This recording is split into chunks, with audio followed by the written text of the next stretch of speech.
Number 7. From blood cells to neurons, a groundbreaking cell therapy for Parkinson's disease.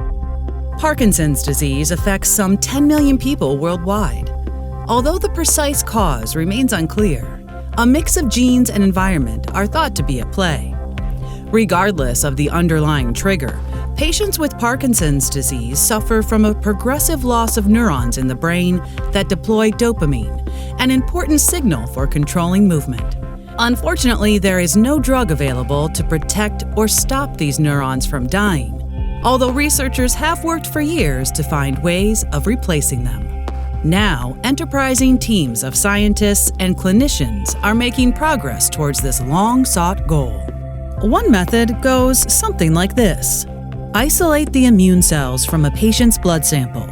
Bathe the cells in a cocktail of specialized molecules in the laboratory to coax them to become dopamine-producing neurons, and surgically implant them in the brain to replace the lost neurons.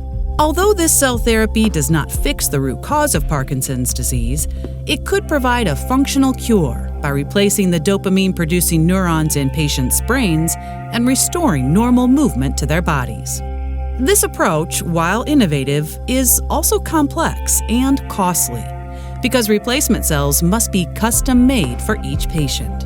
However, there is also an important advantage. Since the cells are derived from patients' own bodies, there is no need for immunosuppressive drugs, as is typically required when foreign cells and tissues are transplanted.